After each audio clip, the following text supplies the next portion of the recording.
Good morning friend. Welcome to क्यूकिस channel. I hope आप सब बढ़िया होंगे इस लॉकडाउन के टाइम पर।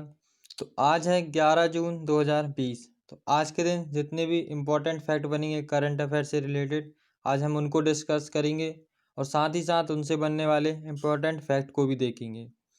फ्रेंड्स, यदि आपको इसकी PDF चाहिए तो आप हमारे टेलीग्राम चैनल को ज्वाइन कर सकते हैं या फिर वीडियो के डिस्क्रिप्शन में लिंक दे दी जाएगी, तो वहाँ से आप डायरेक्ट डाउनलोड कर पाएंगे। चलिए तो देख लेते हैं क्या बना है आज का पहला क्वेश्चन। हाल ही में जारी पर्यावरण प्रदर्शन सूचकांक में कौन शीर्ष पर रहा? तो इसका जो सही आंसर होगा वो है ऑप्शन नंबर सी, डेनमार्क।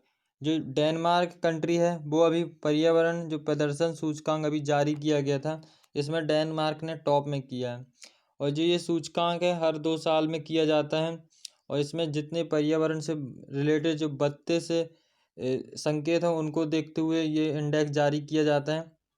तो इसमें क्या है, अपने भारत का कौन सा स्थान है ये इम्पोर्टेंट बनता है। तो भारत इसमें 168 स्थान प्राप्त किया, मतलब 168।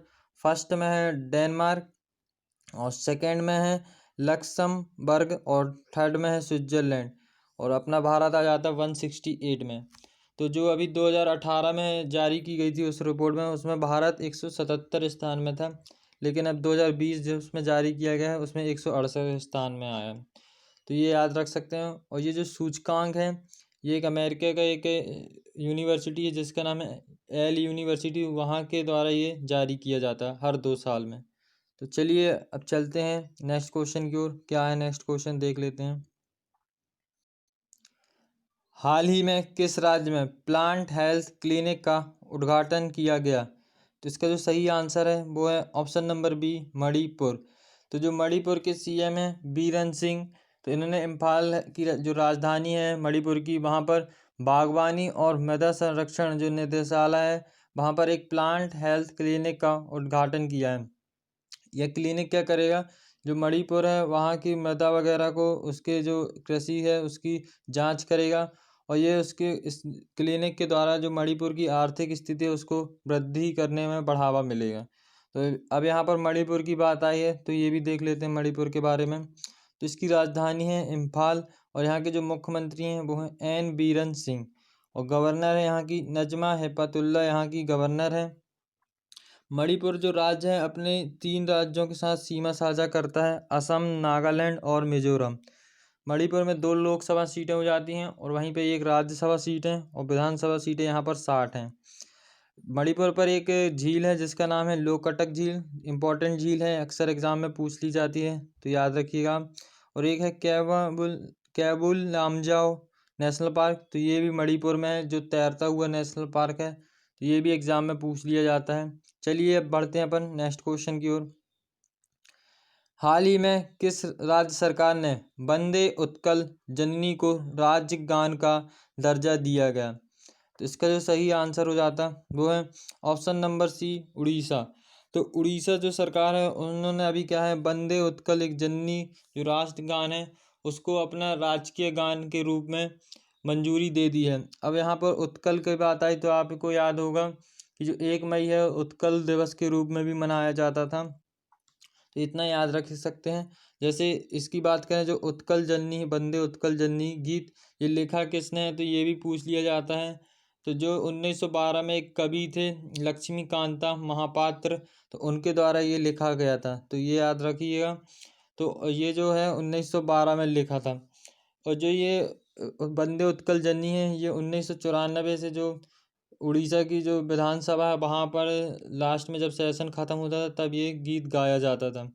तो ये जो गीत है ये जो उड़ीसा सरकार है वहाँ की जो उड़ीसा जो राज्य है वहाँ की प्रकृति के बारे में और सौंदर्य के बारे में ये बताता है ये गीत। चलिए अब देख लेते हैं यहाँ पर उड़ीसा से जो इम्पोर्टेंट फैक्ट बन सकते हैं करंट से रिलेटेड। मोहम्मद रफ़ीक हैं जो वहाँ के हाई कोर्ट है, जो वहाँ के उच्च न्यायालय हैं। और मो जीवन पहल और मो प्रतिमा पहल उड़ीसा सरकार ने ही लॉन्च की थी।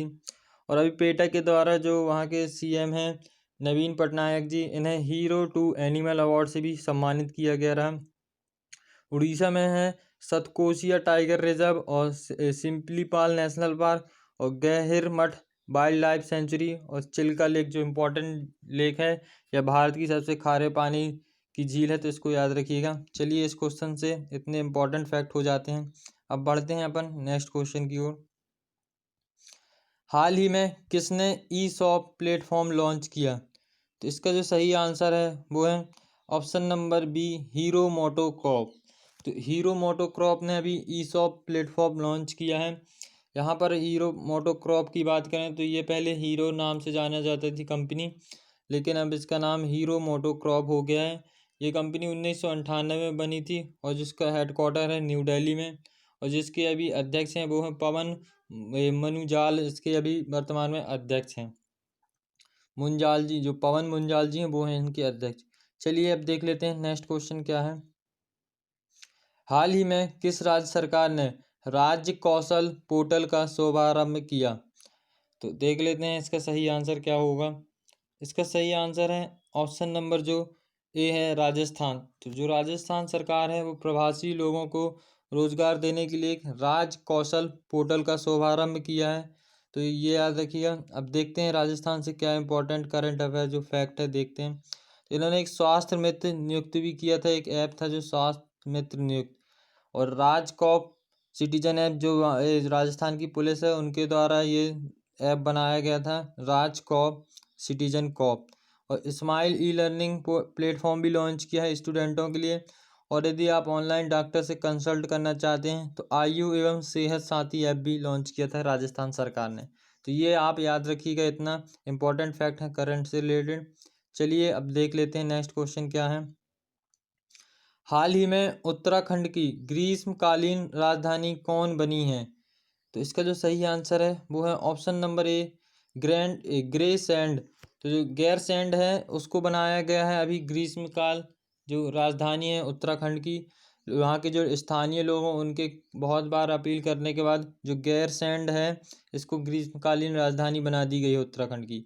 अब जैसे उत्तराखंड में कभी क्या है, ग्रीष्मकालीन जो राजधानी है बाकी जगह वहाँ पे इमरजेंसी लग जाती, जैसे देहरादून है तो कभी आपदा आ जाने के कारण वहाँ की जो राजधानी को अपन कभी गैरसैंण ला सकें, इसलिए इसको राजधानी बना दी गया है अस्थायी रूप से अभी। तो इसकी मंजूरी अभी वहाँ के जो उत्तराखंड की विधानसभा उसमें मंजूरी मिल गई है। तो आप ये याद रखिएगा, इतना इस क्वेश्चन से इतने इम्पोर्टेंट फैक्ट हैं। चलिए अब देखते हैं उत्तराखंड के बारे में। तो उत्तराखंड के बारे में कुछ और चीज़ें जान लेते हैं। जैसे उत्तराखंड ने इम्पोर्टेंट चीज़ें देखें करंट के रिलेटेड से, तो इन्होंने कोरोना वायरस पोर्टल दृष्टि सटीक जानकारी देने के लिए एक किया था, एक पोर्टल बनाया था जिसका नाम था दृष्टि। और ये जो बेरोजगार युवाओं के लिए एक होप नाम का एक पोर्टल भी लॉन्च किया था। और जो उत्तराखंड है वो सबसे बड़े जैव विविधता पार्क का उद्घाटन करने वाला पहला राज्य है। यहाँ पर एक सबसे बड़ा जैव विविधता पार्क बनाया जा रहा है। और ये जो गैरसैंण है ये उत्तराखंड का एक चमोली ज़िला है, वहाँ पर एक तहसील है। तो ये इतना याद रख सकते हैं, ये तहसील है उसको बनाई गई है राजधानी गैरसैंण को। चलिए अब और देख लेते हैं उत्तराखंड के बारे में। तो इसकी स्थापना की गई थी 9 नवंबर 2000 में। अब इसकी राजधानी हो गई देहरादून और गैरसैंण। तो यहाँ के जो मुख्यमंत्री हैं वो हैं त्रिवेंद्र सिंह रावत जी, और गवर्नर हैं बेबी रानी मौर्य। यहाँ के जो मुख्य न्यायाधीश हैं वो हैं रमेश रंगनाथन जी। उड़ीसा 3 पड़ोसी राज्यों के साथ सीमा साझा करता है, हिमाचल प्रदेश, हरियाणा और उत्तर प्रदेश। 2 पड़ोसी देश भी हैं, तिब्बत और नेपाल। यहाँ पर लोकसभा सीटें 5 हो जाती हैं, राज्यसभा सीटें 3 और विधानसभा सीटें 71। चलिए देख लेते हैं नेक्स्ट क्वेश्चन क्या है।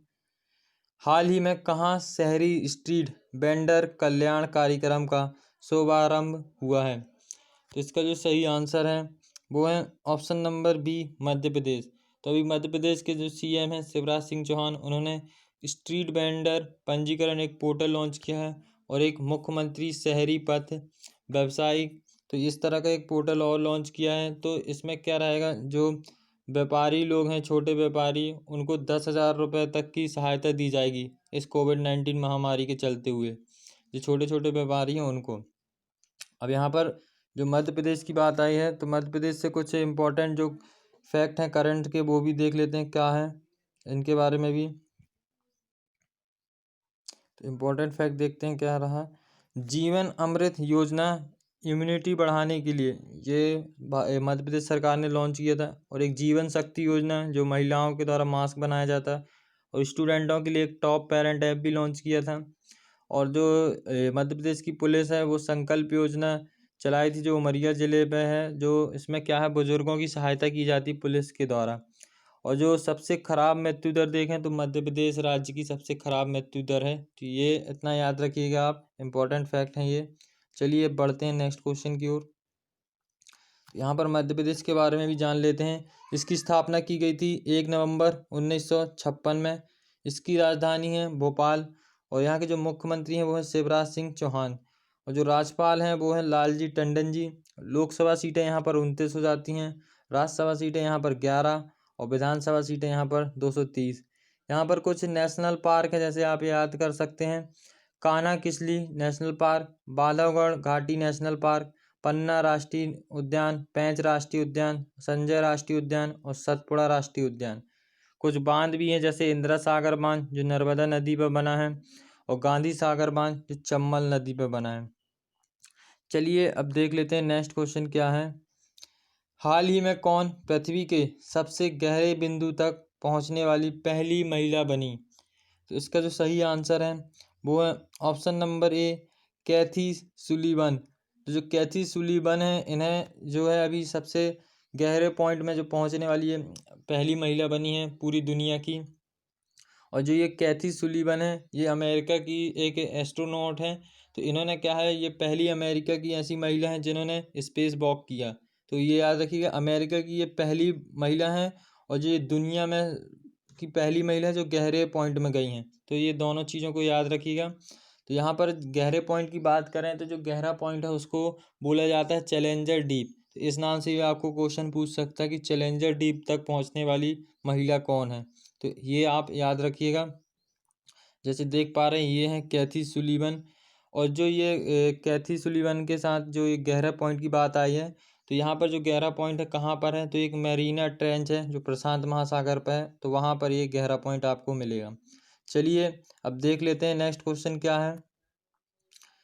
तो कोरोना वायरस संक्रमित मरीजों के लिए वायरलेस शारीरिक मापदंड की पहली स्वदेशी निगरानी प्रणाली कोविड बीप ऐप की शुरुआत किसने की?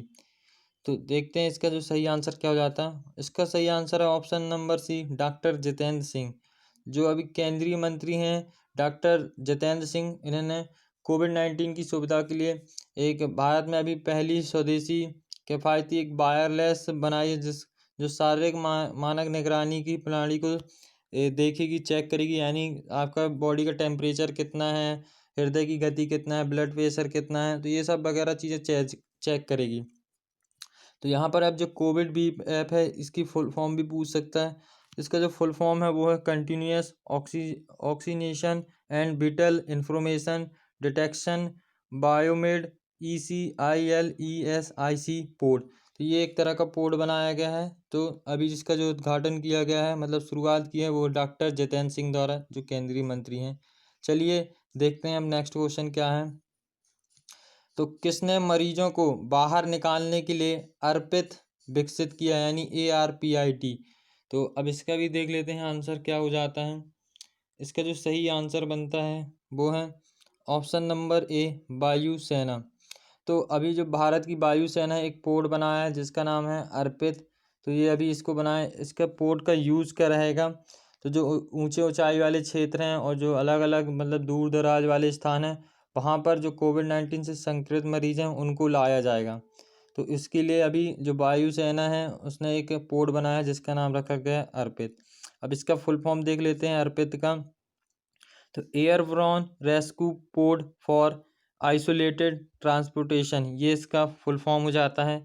और यहाँ पर अब वायुसेना की बात आई है, तो वायुसेना ने अभी एक और अभी मतलब ऑपरेशन किया था जिसका नाम था विदेश से मतलब जो विदेशियाँ हैं उनको बाहर लाने के लिए, जो विदेश में भारत के लोग हैं उनको भारत लाने के लिए एक मिशन चालू किया था जिसका नाम था वंदे भारत। तो ये आप याद रखिएगा। और एक इंडियन नेवी के द्वारा भी चलाया गया था जिसका नाम था समुद्र सेतु। तो इन दोनों को आप कंपेयर करके रखिएगा, कंफ्यूज नहीं हो जाए। जो वंदे मातरम है वो एयरफोर्स के द्वारा, और जो नौसेना के द्वारा चलाया गया था वो था समुद्र सेतु। दोनों ही प्रवासी है, जो प्रवासी बोल रहे हैं, ये जो विदेश में रहने वाले हैं उनको लाने के लिए ऑपरेशन चलाया गया था। अब यहाँ पर वायुसेना के बारे में जान लेते हैं। जो वायुसेना की बात आई है, तो वायुसेना की जो स्थापना थी वो 8 अक्टूबर 1932 में की गई थी और जिसके हेडक्वार्टर है न्यू दिल्ली में है। और वायुसेना दिवस हर साल 8 अक्टूबर को मनाया जाता है। जो इसके अभी अध्यक्ष हैं वो हैं air chief marshal RKS Bhadauria ji, इसके अभी वर्तमान में अध्यक्ष हैं। चलिए देख लेते हैं अब नेक्स्ट क्वेश्चन क्या है अपना। तो फ्रेंड्स यहाँ हमारे क्वेश्चन हो जाते हैं समाप्त। आपसे लास्ट वीडियो में एक क्वेश्चन पूछा गया था, तो जिसका आंसर सभी फ्रेंड्स ने आंसर किया कमेंट्स बॉक्स में। तो इसका जो सही आंसर था वो है एम नेत्रा। तो चलिए अब देख लेते हैं आज का क्वेश्चन क्या है, जिसको आपका आंसर कमेंट्स बॉक्स में देना है। तो हाल ही में गूगल क्लाउड ने भारत में अपने वरिष्ठ निदेशक के रूप में किसे नियुक्त किया? तो इसका आंसर आपको फ्रेंड्स कमेंट्स बॉक्स में देना है और सभी से रिक्वेस्ट है कि आप ज़्यादा से ज़्यादा लोग इसका आंसर करें। फ्रेंड्स यदि आप हमसे सोशल नेटवर्किंग में जुड़ना चाहते हैं तो आप हमारे इंस्टाग्राम चैनल को भी फॉलो कर सकते हैं और फेसबुक पेज है उसको भी लाइक कर सकते हैं। यदि आप टेलीग्राम चैनल को ज्वाइन करते हैं तो इसमें आपको रोज़ाना PDF प्रोवाइड कराई दी जाती हैं और साथ ही साथ कुछ इंपॉर्टेंट मटेरियल भी जो आपकी स्टडी को और बूस्ट कर सके। और यदि आप हमसे व्हाट्सएप ग्रुप पर जुड़ना चाहते हैं तो आप हमें इस नंबर पर मैसेज कर सकते हैं या फिर वीडियो के डिस्क्रिप्शन में लिंक दे दी जाएगी, तो उसमें से आप क्लिक कर कर डायरेक्ट ज्वाइन हो जाइएगा, जिसमें रोज़ाना क्विज़ वगैरह कराई जाती हैं। और जो भी आपके डाउट हैं मैथ्स रीजनिंग GK से रिलेटेड आप हमें व्हाट्सएप ग्रुप में भेज सकते हैं, आपको उसका सोल्यूशन मिलेगा हमारी टीम के द्वारा। तो फ्रेंड्स इसी के साथ यदि आपको हमारा कंटेंट पसंद आ रहा है और वीडियो अच्छी लग रही है तो वीडियो को लाइक कर सकते हैं और शेयर कर सकते हैं और हमारा जो QK चैनल है इसको सब्सक्राइब कर सकते हैं। तो thanks for watching this video.